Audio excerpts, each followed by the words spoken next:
Kebijakan pengetatan perjalanan dinas ke luar negeri (PDLN) bagi pejabat pemerintah merupakan upaya efisiensi anggaran pendapatan dan belanja negara (APBN). Hal itu dikatakan Menteri Koordinator Bidang Pemberdayaan Masyarakat Menko PM Muhaimin Iskandar.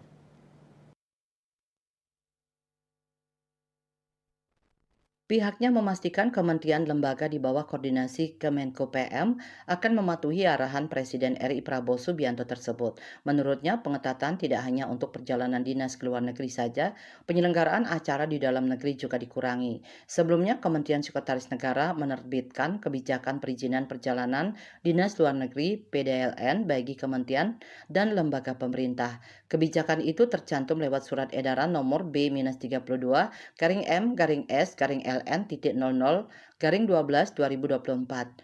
Surat yang bersifat sangat segera itu disampaikan kepada berbagai pihak mulai dari jajaran Kabinet Merah Putih hingga kepala daerah di seluruh Indonesia.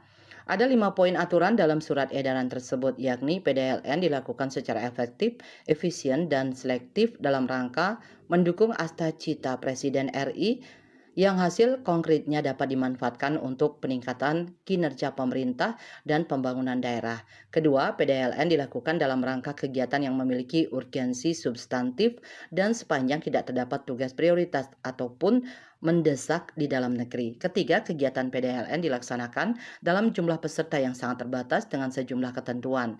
Keempat, PDLN dilakukan setelah mendapat izin dari Presiden RI melalui sistem informasi perjalanan dinas luar negeri di lingkungan Kementerian Sekretaris Negara.